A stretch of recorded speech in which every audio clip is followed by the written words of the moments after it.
So much media, so little time. Who keeps track of it all? That would be me. This is Bob Andelman, and this is the Mr. Media Interview, recorded live on blogtalkradio.com on May 22nd, 2008. Losing a family member at the tender age of 33 is incredibly tough. It's even more complicated when that young person lived his existence in a bigger-than-life way, like Chris Farley, and his trials and tribulations are witnessed by millions. In his new book, The Chris Farley Show, Chris's older brother, Tom Farley Jr., with help from co-author Tanner Colby, pieces together his late brother's life in the form of an oral history, with interviews from most everyone who encountered Chris. This includes family and friends from his youth, on through the Saturday Night Live family, and people from his hit movies, including Tommy Boy, Black Sheep, and Beverly Hills Ninja. The book is an easy, breezy read and was excerpted last month in Playboy. Here's what original SNL cast member Chevy Chase told the authors about his last encounter with Farley, and I'm reading right from the book here. I read him the Riot Act that weekend. Everybody did. Chris was drunk and stoned, and on top of that, way overweight. I sat with him and I said, look, you're not John Belushi. And when you overdose or kill yourself, you will not have the same acclaim that John did. You don't have the record of accomplishment that he had. You don't have the background that he had.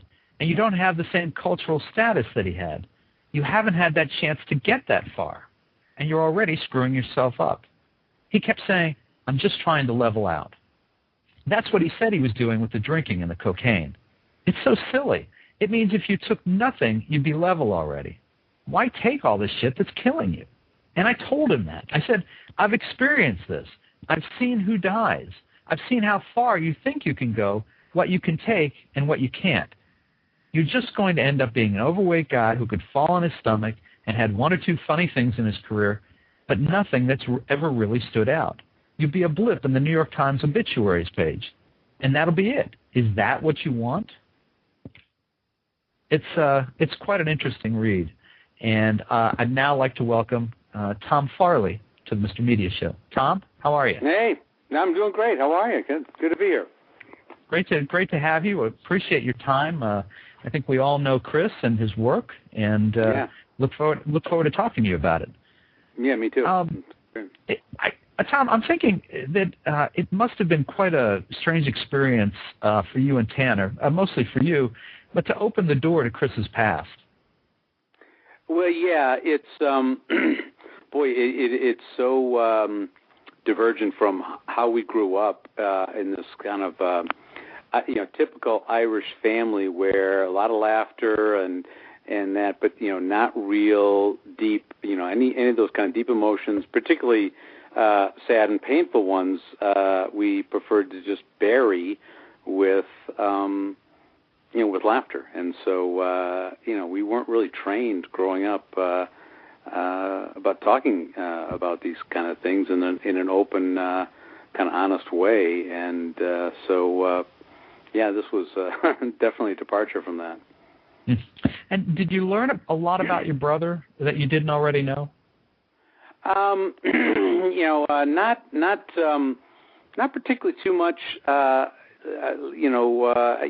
struggle. It was nice. It was great to see that people experienced Chris the same way that we all did. Chris was kind of an open book, and it was nice to see that people got him.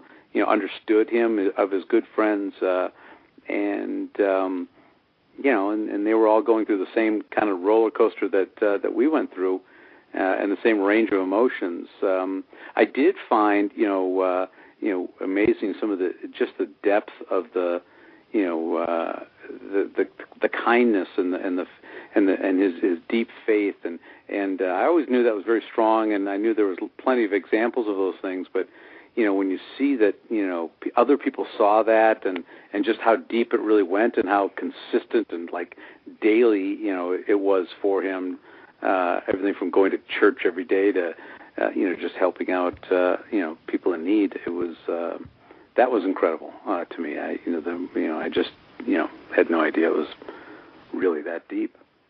Where was the disconnect, do you think, or was there a disconnect between Chris, who was, very religious, as you said, went to church every day, took that very seriously, and yet was very wild. I mean, the things that he was actually doing, there was a thing at the beginning of the story, at the beginning of the book, I think, where he's out with some friends, and he before they go and do something, they say the rosary and Hail Mary, and then he puts the rosary in the glove compartment and say, well, it's up to God now. I know, beautiful story.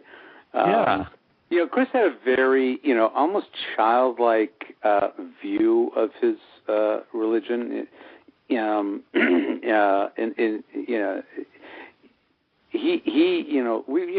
learn very early on in the Catholic faith about reconciliation and forgiveness and Chris really he didn't really go much farther in depth than that. He knew that he was he was a sinner and born so.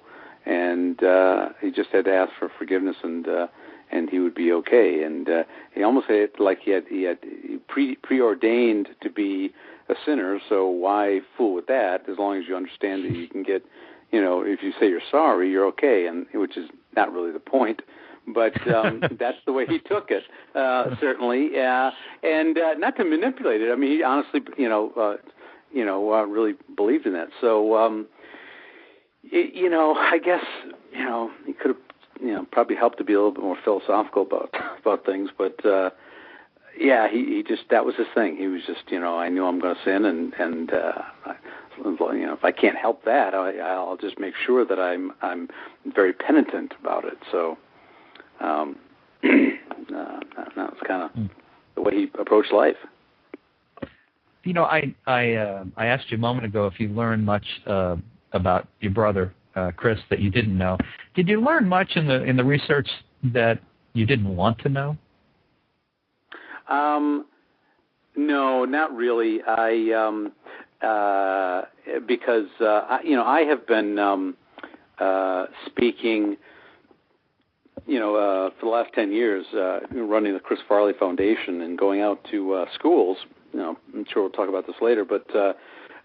Talking to kids, teenagers, and really good fans of Chris, and talking about substance abuse, I learned very quickly that this is an audience that really demands honesty and openness and frankness, and they'll ferret out a half-truth, quicker than the CIA. So I've gotten very used to talking very openly about Chris's struggles, and so I've kind of heard a lot of it. Like the real details of what my brother Johnny went through, finding Chris in his apartment, that was painful. Johnny, even in the course of interviewing him and writing this book, Johnny made sure it's like, hey, he said, Tommy, thank you for making me go through all of this one more time. Yeah.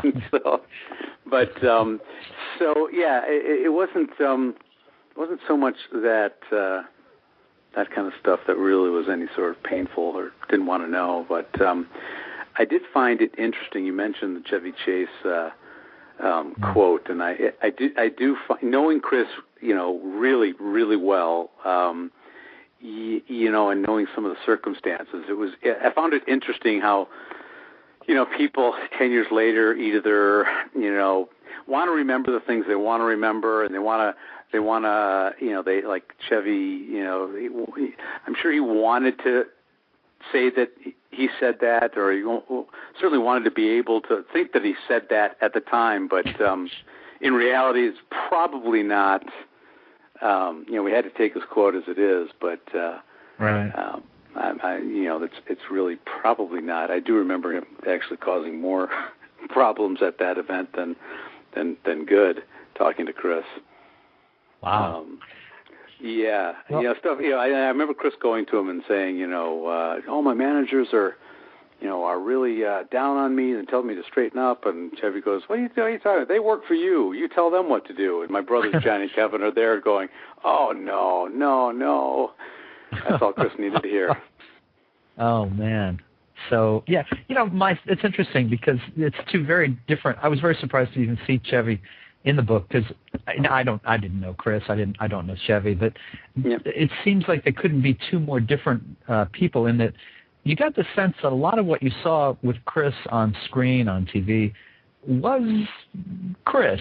And with Chevy, it seems like the character of Chevy is far different from the individual, much more sullen, much more inward and self-involved. So, I thought it was interesting, But, of course, it's his quote that stands out. There's no doubt about that. Yeah, I guess, and again, it's not so much Chevy Chase saying that to Chris. It's, it's really the voice of a lot of people saying little bits of that at that time, and that's really the important thing. I mean, people were saying that to Chris, no question about it, and he wasn't really listening, and that was really the point of that part of the book.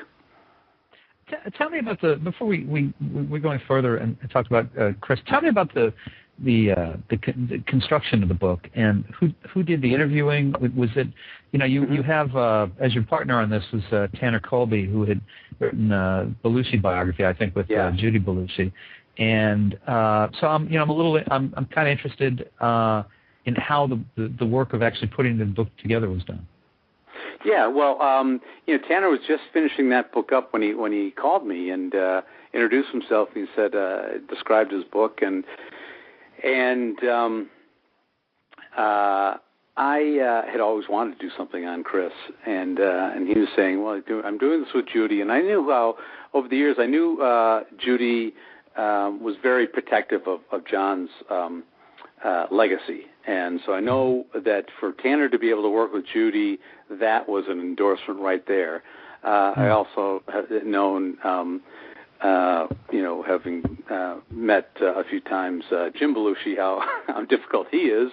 So I figured, Tanner, if he can do it, Tanner's got some tough skin there too. So that was an endorsement. So I met with Tanner and saw right away that. Had this. Not only was he a good writer and very funny, and a good, some of the stuff from National Lampoon was very good too. But he was also just had this young, honest face with a just very appealing, Southern, he's from New Orleans, nice Southern accent. So a great face to go out and interview people, and very intelligent, great listener. And so we kind of, I said I was on board right away. I really liked what they did with Belushi and how they did it. And so we went about. Tanner did a lot of the interviewing. He interviewed me first, and that experience was, all I needed. He was really good. And my job really was I interviewed some people around here. Our friends and my family members, but my job was really to go out ahead of Tanner and kind of pave the way with these people and say, we're behind this. Please talk to Tanner, and most importantly, I wanted to give them the message that we wanted, open, honesty. Let it out there, and I assured them that my job was to, not to dredge up anything or put anything in the book that wasn't unnecessary or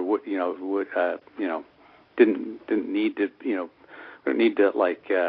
dig up all the dirt if we did find any, but just tell the story. And so people really liked that because they weren't interested, and nor was I, in telling just kind of a glossed over. Chris was just this great funny guy, and too bad, and he had some issues. They wanted the whole story. They wanted to tell their story. So did I, and so kind of that was the approach that we took, and we wanted to get it from. Chris was such an open guy, and he, to everyone, he kind of laid it out, and you'll see that, whether it's growing up, the college years, early career years, or later on. You see the same Chris Farley, the same character every single time, and so that's why we kind of broke it up into the three areas.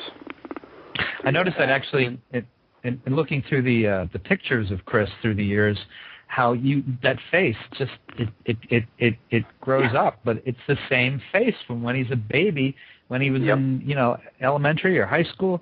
I mean, you look at that and you go, oh, that's Chris Farley. It's not like you're going to look at it and go, I don't know, that doesn't look like. Oh yeah, that's Chris. No question. Isn't that it's hysterical? Yeah.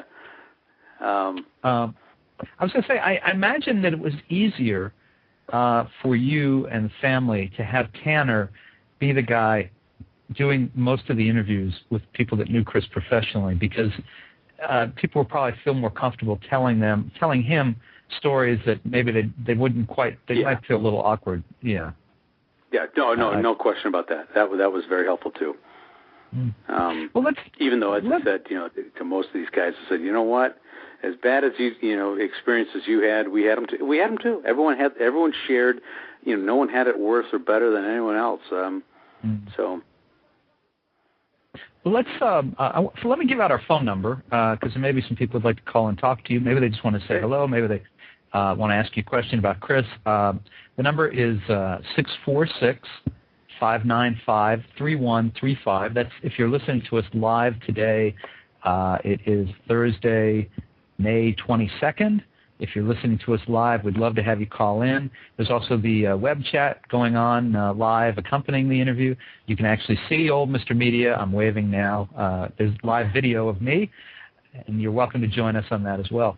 So let's talk a little bit about Chris. Tell me what he was like as a young man before he got his break on SNL.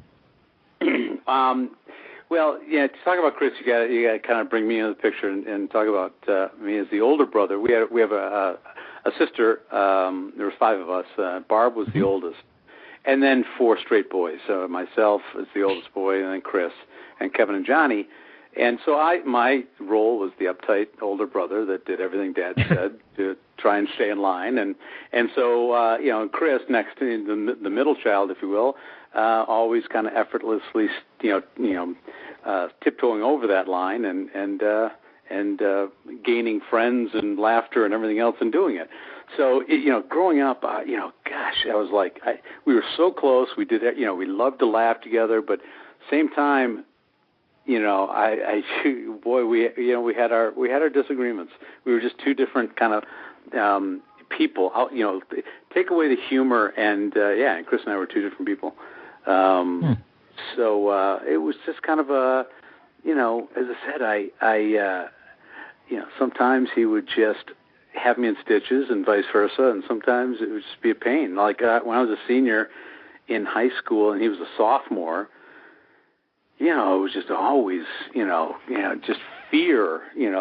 I'd be talking to a girl, and all of a sudden around the corner in the hallway, there comes, JoJo the clown boy, and like, he never failed, to say something, just to get me, just to get me going. Tommy, you went to bed again last night. Mom's really, why don't you just go home? So she's done. It's like, oh man. It's just, or like, even before when we were kids, my grandmother would, you see that, the great picture in the book of all of us in our red sweaters. Right. My grandma would just go, buy, carte blanche, just the whole, one color for everyone. And, I would get dressed, put on that red sweater, a pair of khakis, and go upstairs. And a few minutes later, Chris and I shared bedrooms. So a few minutes later, Chris would come up, wearing the exact same thing, same sweater. And I was like, dude, go, change it. You can't do that. You can't come to the same. It's like, no, I'm not gonna change. It's like, I'd have to go back down and change because I knew he wouldn't. And he was just, he would just, love doing that stuff to me. Was he a smart kid, Tom? I never gave him credit for that. He always got, he always got. I never knew him. I never remember him to having trouble in school, and I certainly never. He sailed right through, whereas a lot of the rest of us had trouble with one grade or another. And Chris was just, I don't know if it was just the teachers just like, okay, and, on to the next. Because who would want to retain him? So, but so I never remember him doing particularly poorly, and he did get into Marquette, which is a fine school and college. But when I saw him mature as an actor, and when he started talking about some of the directors he wanted to work with, and his craft and negotiating deals, I just kind of looked at him and was like, wow, how do you? Who's telling you all this? So it was. Who are we talking about here? Yeah. Yeah, exactly. So he was. Yeah, I never gave him credit for it, but he was a smart kid, no question. There's a story. Maybe you can retell. I'm sure you can retell it better than I. About him in. I want to say. I'm thinking it was in high school, where he gets sent home, and your dad has to come into the school. Because of something he said to the teacher. Can you tell that story better than I? There's many of those of that genre. I think the one you're talking about is when he was in grade school, in Catholic grade school, and he went into his classroom and he asked the teacher, where do I shit down? And everyone cracked up, everyone in the classroom, and she, blew the lid, and he said, "What? What do you mean?" I said, "Where do I sit down? What's wrong with that?" Dad comes in, have this whole conference, and it was he said, she said, and he said, "Dad, I didn't do that. I'm sorry. It sounded that way," and she couldn't prove it. So, and Dad wasn't backing her up; he was backing Chris up, and so they dropped it. And driving home. After the conference, Dad just kind of looks at Chris and says, you said that, didn't you? He goes, "Yeah, I did." Because I knew it, but it's like, it was so, it was such a minor thing, for Dad to be brought in to the teacher to talk about, so Dad just didn't have time for that kind of nonsense. So he would let that slide. I mean, and that was kind of, that was kind of drilled into Chris and us that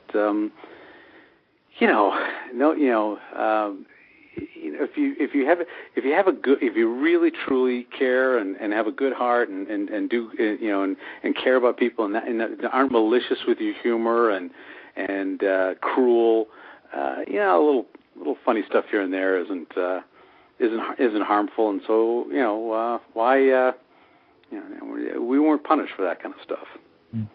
Well, we read in the book that your dad loved to laugh and had a great sense of humor. Did Chris have a different relationship with your dad than you and your brothers and your sister did? Oh yeah. It's and again, it was kind of like there were, and I don't know what it was, but it's Chris just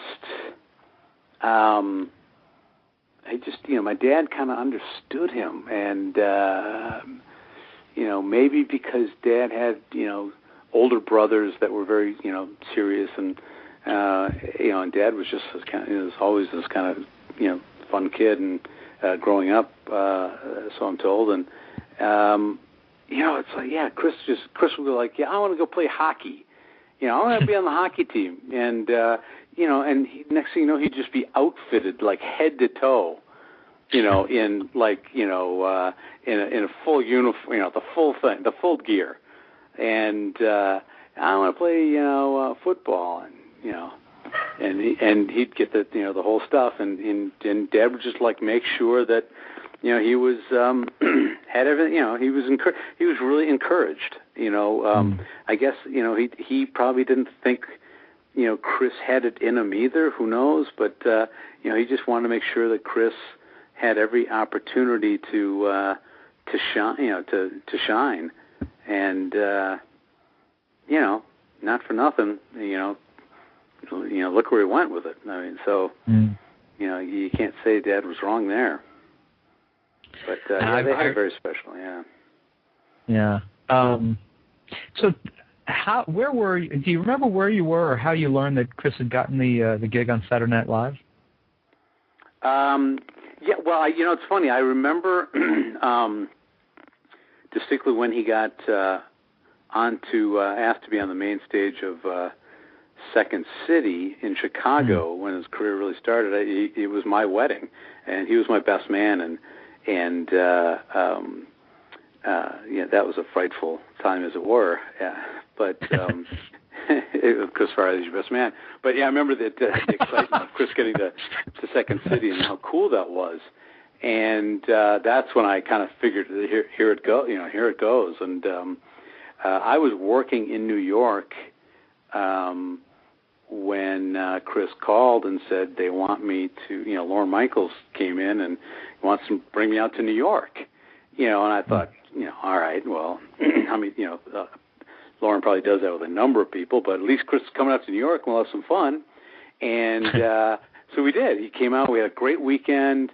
And then Chris called up and said, they want me to come to see the show tonight. Do you want to come? So, here we are, Chris and I, at Saturday Night Live, and we're like, this is incredible. We were just high-fiving each other. We were just like, this is the coolest thing in the world. And, just watching people dealing with Chris and how they were treating him, I just said, oh, my God, he's going to get this. And it's like I just kind of saw him up there, and he was so, reverent to the whole thing. He was just so, thank you for the opportunity, and he was everyone just loved him from the start. And as I said, I just took one look around at the situation, and I said, he's going to get this. How great too that you got to be there and experience that. Firsthand with him. First of all, I'm sure for him it was exciting to have his big brother there, and sharing that. But it's also cool that you got to be there right at the time that all that started for him. That's pretty amazing. Yeah. And I mean, you say too in the book, I think that, or some of his friends say, I mean, they all seem to know that he was destined to be on that show. They just felt it for some time. Yeah, I was amazed to see that. There was a really tight-knit group, and what was really nice is that Chris kept them close. They were his safety net, throughout his entire life, and they knew Chris,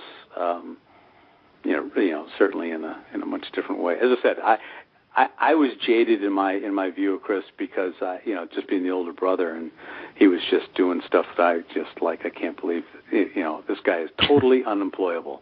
Is all. So I understand that. I've got a younger brother, and I see him that way too. Yeah. Oh, I mean, it's just kind of the thing, and it takes other people to see things differently, and so. It was great being out there with Chris at that time. I'm going to give our number. A lot of times people just enjoy listening to someone like yourself. So, but if you want to call in, it is 646-595-3135. Do you remember the first time, along that same line, do you remember the first time you turned on the television, wherever you were? Maybe you were still in New York at the time, and there's your brother on TV? Well, yeah. The first show, we all came out the rest of the family came out to New York, and Dad was big. He was very overweight, and so he wasn't going to go to the show. So we said, all right, let's go to the dress rehearsal. And so we went to the 8 to 10 o'clock, whatever it was, dress rehearsal. And which I always thought, I ended up doing that a lot because I thought it was a lot more fun.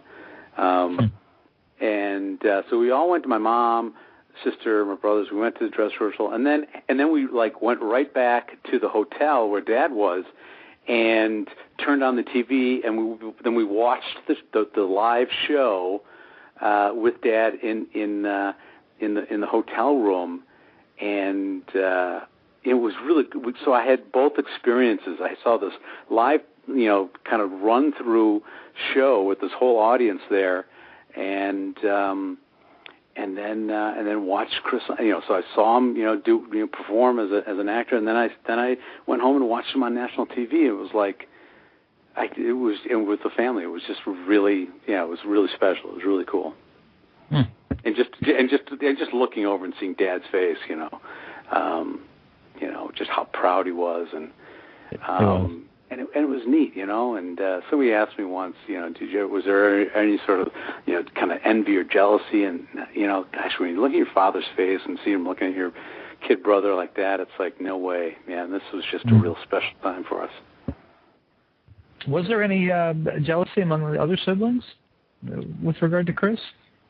No, there's some. Chris was, as you see in the book, Chris just won you over. I mean, he just connected. He had such a great way about him that, and he had the same thing with us. We all, had our moments and had our disagreements. But it all came back to this, special bond, this kind of brotherly thing that we all had. And now, I mean, even when they all followed him into the business. The other two, Johnny and Kevin, and Chris really made him work hard. He wasn't going to let him grab any coattails. It was pretty amazing to see Chris, yelling at my brothers to, not to, take it seriously. It's like, what do you, this isn't some hobby. These people work hard. You got to do the same thing. And I'm watching him, talk to his younger brothers like that. It's like, geez, I don't think I ever did that with Chris. I mean, it's, it was weird. I ended up looking up to him a lot of times. What are John and Kevin doing now? Johnny and Kevin are, they're half their career is begging Sandler and Spade to put them in movies. And no, I'm kidding. They'll kill me if they hear me say. Oh my God! But they do go in all those. They are good friends. God, Johnny and Kevin are probably better friends with Dave Spade than Chris was. I mean, they're really close, and so they do a lot of those movies. And Sandler's just such a great guy, and does think they're really funny. So they're in a lot of those movies, doing a lot of commercials. Kevin had a lot of Hertz commercials and Kevin looks really close to Chris. And you get on these on the internet, on the blogs and stuff, and you see on these message boards like, there's some guy that looks just like Chris Farley in this Hertz commercial. It's like, yeah, it's Kevin.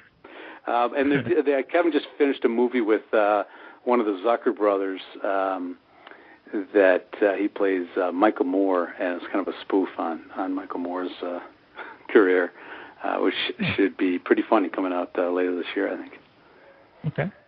And did you notice? I mean, how do I ask this?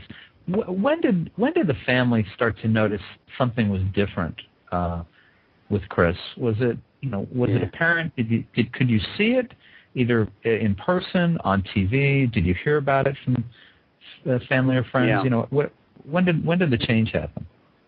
Well, I think my mother really kind of noticed it.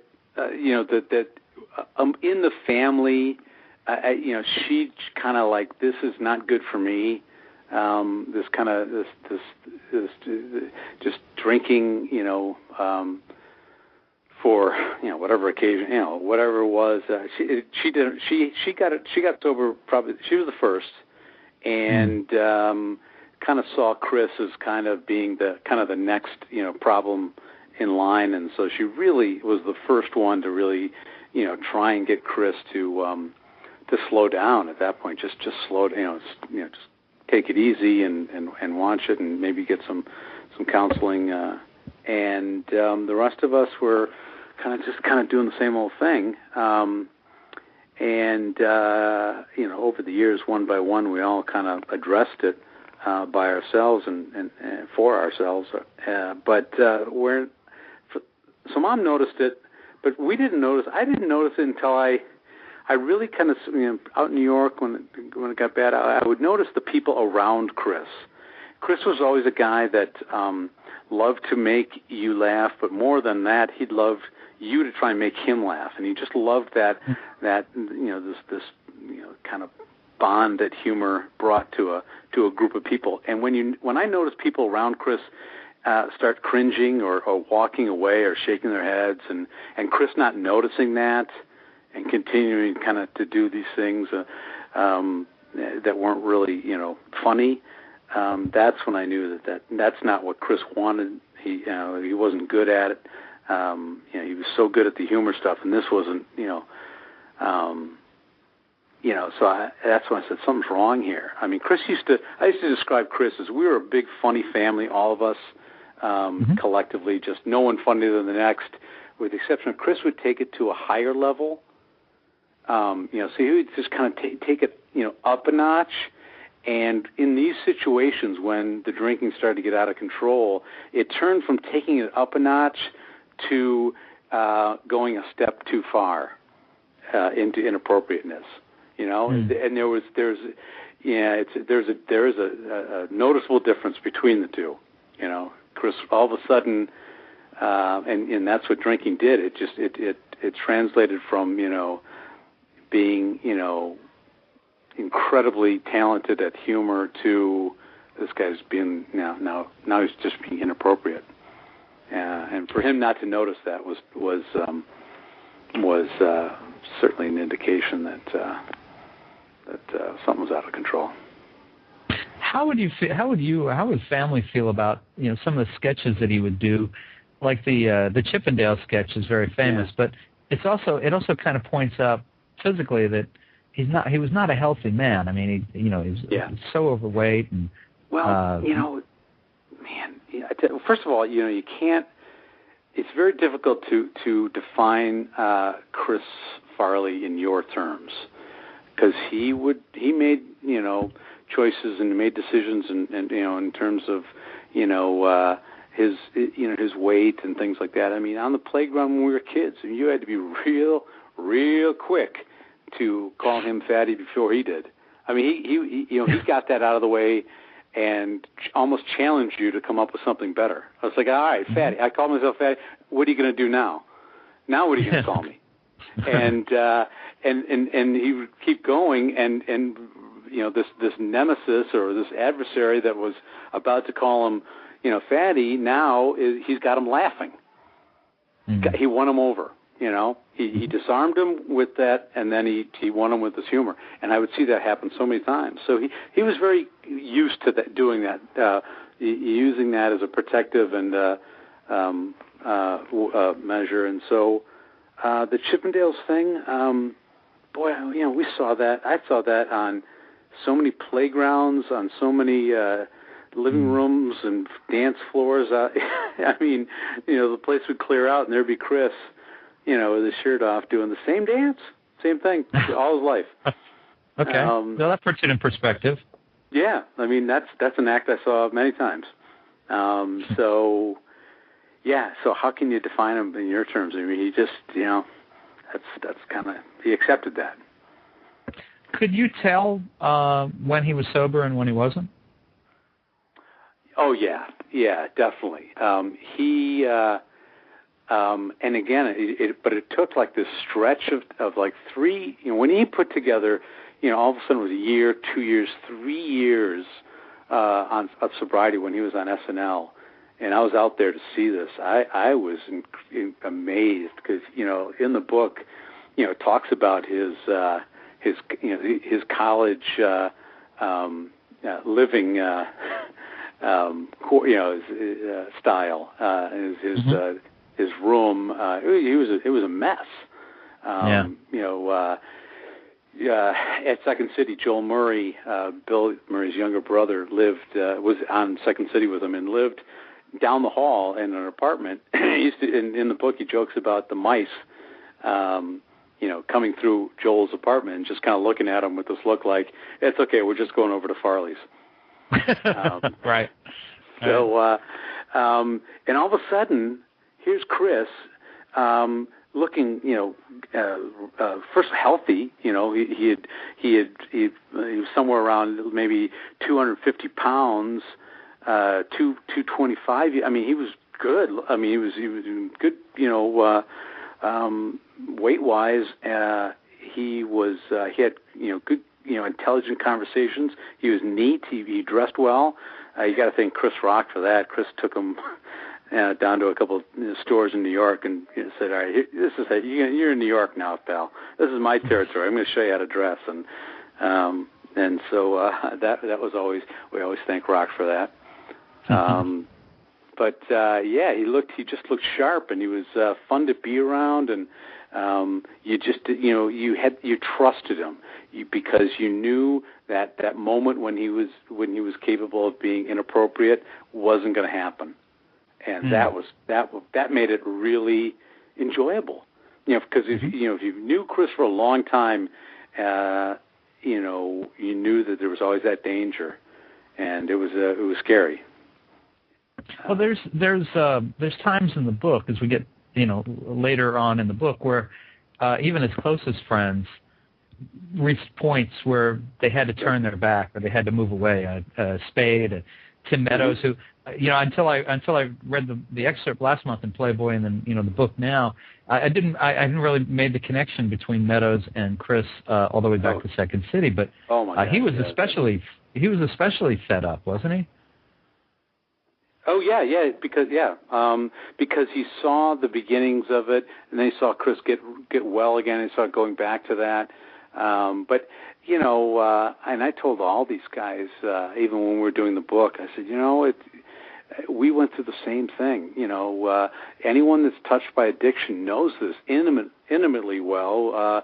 You go through this, this feeling and emotion of love and sadness, and then on into even anger, and then you cycle back through again. It's draining, and you've got to have those moments where you just say, "I got to get out of here,"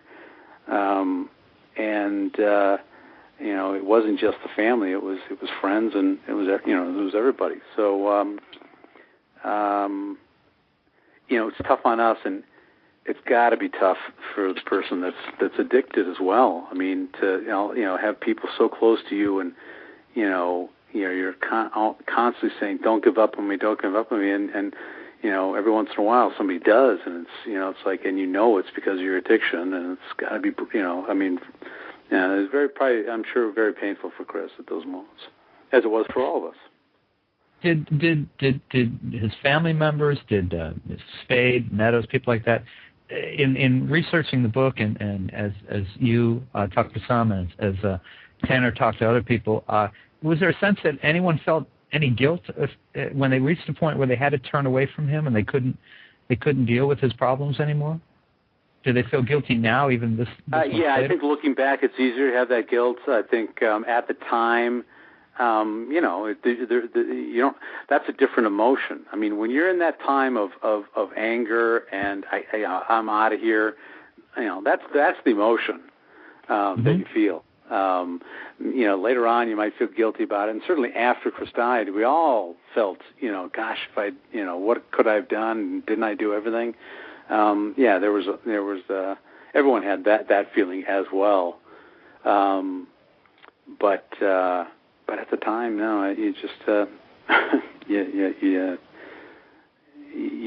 you're forced, by the person that's addicted. You're forced through all of these emotional stages, and you kind of have to make.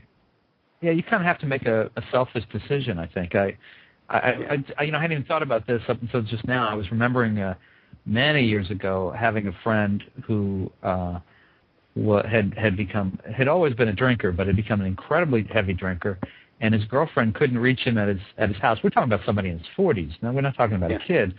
And called me and said, "Can you come here and help me? We need to get into the house. I don't know if he's even alive in there." And we went in, and we got in, and the guy's got quart bottles of, Jack Daniels and all kinds of stuff, just in a ring around his rocking chair, and he's just passed out. And we had been through some lesser scenes with him, and I remember we got him and we packed him into the car and we took him to an inpatient hospital type of thing where he could dry out. And I just said to her, "You know what? I just can't do this anymore. We've helped him where we could, and I feel a little guilt here, but I'm just not emotionally and mentally equipped to keep doing this over and over again." And it's not so much knowing that it's going to happen over and over again, but it's also like you're coming dangerously close to that point of no return with this person, and you don't want to be there. Right. It's almost like, it's like, it's like, oh my God, the next step, it's not going to be, it's not going to be the fast-moving ambulance. It's going to be the slow one that it just has the lights on, and when you see that coming real close, that's when you're like, I got to get out of here, because no one wants to go through that with somebody. As much as you love the person, that's kind of a very human emotion to have, is protect your own emotions. And I think that's what people go through. But then they survive, and you're right back at it again. Mm-hmm. I think I wrote myself a note that one of the saddest parts of the book is actually the very first chapter, where we read the transcript of the speech that Chris gave at the Hazelden Rehab Center. Because you read it, and he's so full of life and truth about himself and honesty. Yeah. And then if you've gotten to this book and you don't already know how the story ends, you want to root for him. But because you do know how it ends, it's really a tearjerker of an opening. Brutal, and those are his own words. I mean, when we found that tape, I think Tanner and I were both blown away. You were talking about what was Chris like when he was sober. I mean, that was him. He was just so insightful and humble, really, and that's what you need to be in that to be successful in recovery. And it just shows you how just how devastating and how hard this is. I mean, it's incredible to me that there still is that stigma out there for people that are addicted, that they brought it upon themselves, and that I don't feel sorry for them. It's like, man, you read that, and here's a guy that just tried so hard, and still it overcame him, and it's hard to see that stigma still out there when you read something like that. Tom, did you or any members of the family blame anyone but Chris for what happened to him? No, and we really didn't even blame Chris. It's there's so many factors that go into it, and you don't know. It's a combination. I mean, it was Chris's chemical makeup. I mean, all four boys, went through the same environments growing up. Mm-hmm. It's like our own family, a college town of Madison, Wisconsin,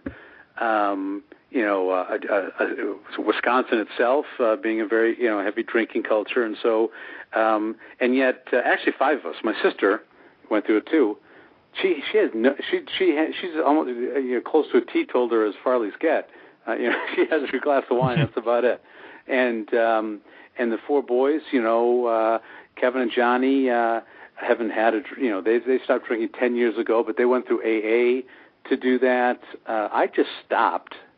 I didn't, I just, and had some, that wasn't, it was, it was hard. I made some, took a step or two back at times, but basically stopped on my own. And then Chris that tried everything and couldn't get through it.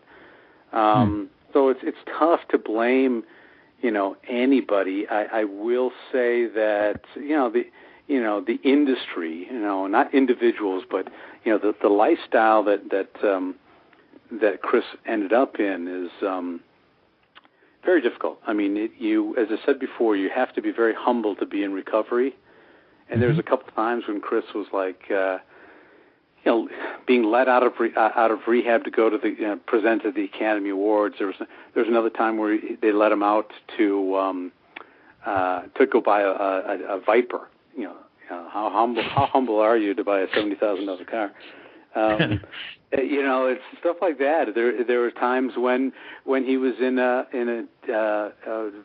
detox or a couple of weeks in Chicago, where a worker in the recovery unit brought him drugs because he was a celebrity. And so there were so many factors that, Chris really needed to go away for a year or two and get healthy. Mm-hmm. So, why didn't he? Who's to blame for that? Is it, the industry? Is it the people that demanded Chris to be out there? Is it the family? Is it Chris himself? I don't know. It's just all we can do is, learn. That's all I can say is, but you really can't point fingers. Tom, was there anyone who was interviewed for the book, and there were a lot of interviews for the book, that helped you or other family members put Chris in perspective by something that they said, or maybe a story that they recalled? Anything that kind of helped you through this? His good friend Matt Foley, father Matt Foley, who was a classmate, played rugby with Chris at Marquette University, and went on to join the priesthood, and then Chris, stole his name for his great motivational character. Matt just, I had dinner with him last week. Just shakes his head at that one. But Matt described Chris's humor, and he saw his talent at bringing laughter as almost a ministry of his own. He just saw he saw it as a ministry. He saw it as God gave him this talent, and it was up to him to use that to make people feel better. And my dad really drilled into us, two things. And one was that he made sure that we believed that nobody was better than you were. Everyone's kind of on equal. You don't ever think of yourself as being better than anyone else. And the other thing was that if you do have opportunity given to you in life, that it's required of you to give something back in return. And Chris really believed heartily in both of those. And so he thought that there was good in everyone. Mm-hmm. And and that was his ministry. And I thought it was wonderful that Matt made it that way. But I used to tell Chris the same token. It's like, but as far as everyone is not good. There are people out there that don't have your best interests in mind. They don't really care about you, and you want to make people laugh, and people like that. But you also like to laugh too. And if you're not getting that in return, that's probably not a group you need to be. You should be in. And you really need to. You don't like. Chris didn't like to judge people, but I said to protect yourself, you need to. And because you're gonna end up, I just say you're gonna end up like Belushi, dying surrounded by people that just are not your friends. And unfortunately, that's exactly what did happen. I mean, you go back. Well, again, if I could point the finger at anybody, it's those, it's people like that he spent his last few days with that, just kind of didn't care about Chris. I mean, he was in horrible shape, and they're parading him around, keeping him up, and going to parties, and I don't know, it was just a really sad way to go. Well, let's we've got a couple minutes left. Let's try to end on an upbeat note. You are I think the chairman and the managing director of the Chris Farley Foundation. Yeah. Can you tell us a little bit about why the foundation was started and kind of what its mission and goals are? Well, yeah. I mean, right after I was living in Connecticut, right when Chris died, and I needed to kind of felt it was my duty to kind of help people understand some of the decisions that Chris made and his struggles, and really it was mostly to deal with my own grief. I just needed to talk about it.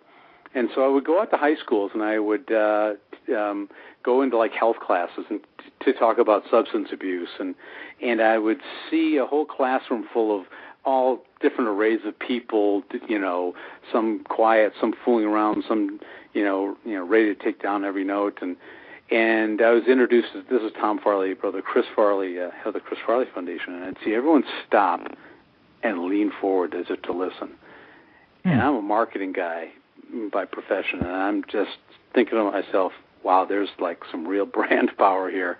I mean, to get teenagers to all 100% listen, have their attention and talking about this heady subject. So I didn't take that lightly. I looked at, Chris as a model, and I thought, well, gosh, Chris was so good at using his humor, his talented humor, to connect with people. I really never saw him as so much as an actor as I did as a communicator. I mean, he was a master at that, and so I looked at how he did that, and I know when he found improv, the art of improv, which was a communication tool. That's when he really started to shine and hone that talent. And so I said, all right, well, why don't I use improv, this which is done in a group, in an ensemble, and kids do everything in a group. They're all, pack oriented, and it's fun. It's humor. These are kids that are taught prevention like it's math class. Or they're told to do this, don't do that, and you're bad if you do this, and no, it's tough to swallow that as a teenager. And so I said, let's use humor. We got their attention. Let's keep it by doing, positive stuff, but talk about serious issues. But not make fun of it, but just let's have fun doing it and just learn to communicate better, and learn how to get along in a group and what I call peer-enhanced environments rather than existing in these peer-pressured environments. And it's just taken off. I mean, it's been great. Kids love it. They really respond. And is this a full-time gig for you? No, I'm actually a marketing consultant here in Wisconsin and Madison. I'm just I've done a lot of marketing things throughout my career, and I kind of that's kind of when I built the foundation. I built it with my skill set. I'm a marketing communications guy, so I said I'm not going to be an educator, a prevention expert, or I'm not going to do all that. I am I know how to communicate, and so I'll build the foundation. Not even by programs, but by building the brand first and then building the programs. And when I did that is when I first learned that, I'm actually pretty good at this. So I've branched out and done some consulting work, just started to do some consulting for marketing for organizations. And but in between I wrote a book. And so I kind of connect all those things, and it's really about whether I'm talking about prevention, whether I'm talking about business or the book. It's all about communication, and it's all about how you utilize this. Because as I said before, we grew up in this family that didn't communicate well, and I guess maybe that's how I learned to get really good at it ourselves, and Chris did too. Okay. And so I'm just kind of utilizing that knowledge and having fun with it. All right. Well, Tom, the hour went by very fast, and I want to thank you so much for joining us today on Mr. Media. It was a lot of fun, and I hope you enjoyed it. I do. Absolutely. Good questions. I hear what you're saying about people not calling in because they just want to listen. I get like that when I talk. I go, any questions? And no hands go up. No, just keep talking. You're doing fine. Yeah, that's really it. That's really it. And I'm sure the good thing is that people can download this from now till eternity. Great. So I know we'll have a lot of people listening and commenting. And really, I just want to say thanks, and I appreciate your time. I think you and your co-author, Tanner Colby, did a real good job. Appreciate it. Thanks so much. All right. Thanks for calling in. Take care. All right. Bye-bye. You can find Tom Farley's book, The Chris Farley Show. It's available for sale on the Mr. Media site or on Amazon.com. And if you'd like to learn more about the Chris Farley Foundation, which Tom Farley Jr. runs, go to www.chrisfarleyfoundation.com. That's chrisfarleyfoundation.com. And for dozens more celebrity and media newsmaker interviews, surf over to our main website, www.mrmedia.com. where you can listen to my earlier conversations with the stars and creators of Army Wives, 24, The Big Bang Theory, Pearls Before Swine, Tell Me You Love Me, and many others. You can also read full transcriptions there.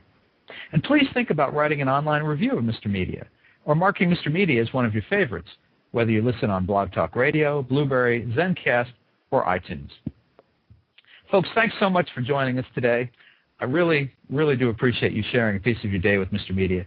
Look forward to talking to you again very soon.